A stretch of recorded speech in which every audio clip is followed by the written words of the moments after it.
Rendez-vous au pôle Nord.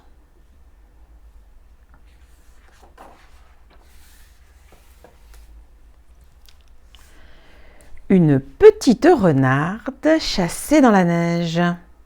Elle espérait trouver quelque chose à manger, n'importe quoi.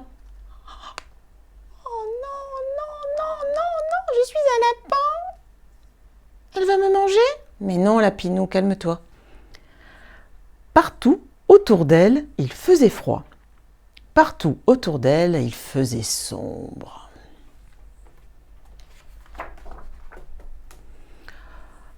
Hop, hop, bam! Elle bondissait et frappait l'épaisse couverture blanche encore et encore. Ici, le sol était dur et la neige bien mince. Là, le sol était mou et la neige trop profonde. Mais à cet endroit,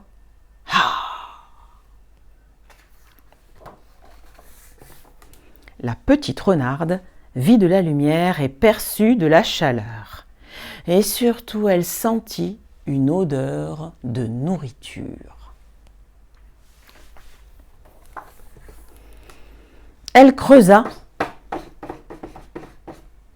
et se faufila, puis se tortilla et gigota encore et encore, mais elle n'arrivait pas à passer. « Oh, tu es coincé ?» Voilà un problème que je connais. Deux grandes mains attrapèrent la petite renarde et la tirèrent délicatement.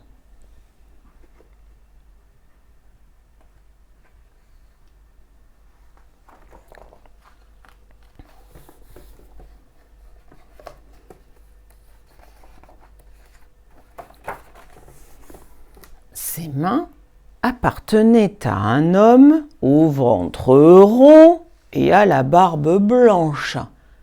Blanche comme la fourrure d'un renard polaire. Il avait l'air vieux et fatigué, mais semblait si gentil que la petite renarde n'avait pas peur du tout. « Regarde ce qu'il reste de mon repas. Tu peux prendre tout ce que tu veux. J'ai mangé trop de biscuits cette nuit et je n'ai plus faim, » lui dit le vieil homme. Et il partit se coucher en bâillant. Oh. Éclairée par les flammes du feu de cheminée, la petite renarde entreprit d'explorer la pièce. Il y avait des bottes de neige et des vêtements en train de sécher. Il y avait des piles et des piles de courrier. Il y avait aussi de grandes étagères complètement vides.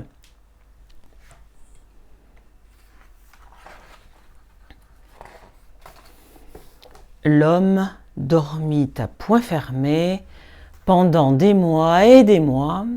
À ses pieds, la petite renarde dormait aussi par moments. Un matin, un rayon de soleil se faufila par le trou dans le plafond et l'homme se réveilla et s'étira. Oh, ah, ah, ah. Et il sourit quand il vit la petite renarde. « Tu es toujours là ?» Il n'avait plus l'air si vieux à présent.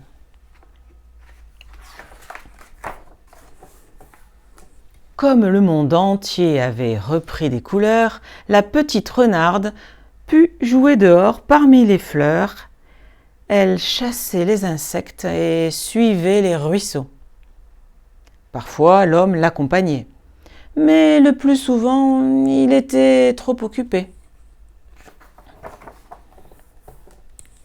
Il dessinait, mesurait, traçait des plans.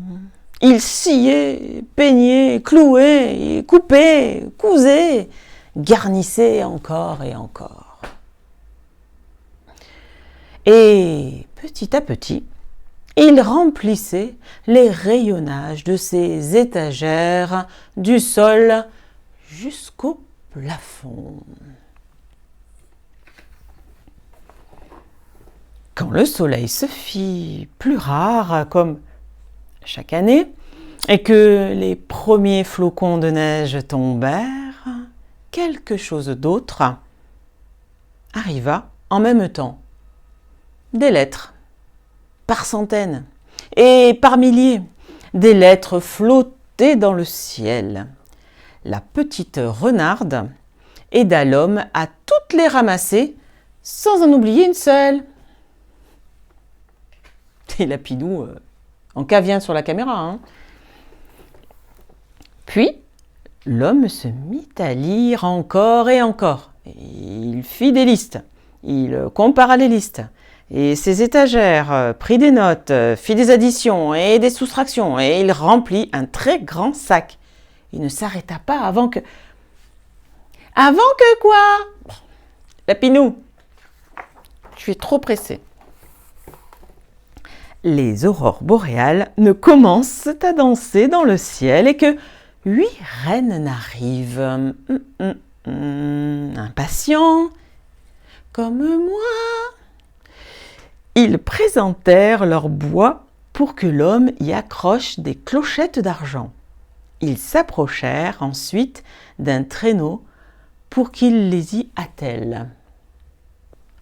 « Viens-tu avec moi, petite renarde ?» demanda l'homme.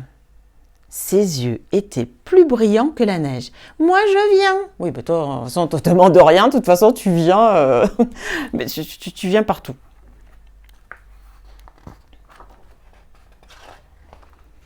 La petite renarde bondit dans le traîneau. Elle comprit enfin qui était cet homme. « Moi, je sais !» Mais tout le monde sait qui c'est. Hein. Elle disait, quand le traîneau fut vide, son cœur était tout à fait plein.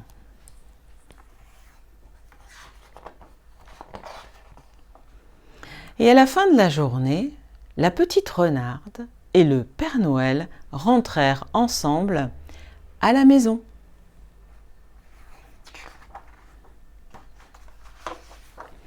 C'est fini? Bah oui, on pourra en raconter d'autres si tu veux. Ah ouais, j'adore ça. Et on pourra emmener nos amis? Qui? Ben, je sais pas moi, Kitty, et puis Ploupi, et puis Chamallow, on pourrait les présenter à nos amis? Bah ok. Mais tu crois que c'est bien de lire des histoires à des peluches? Eh oui, je suis pas qu'une peluche, hein? Ah d'accord. Bah à la prochaine alors. Au revoir les copains. À bientôt. Bah j'ai plus rien à dire.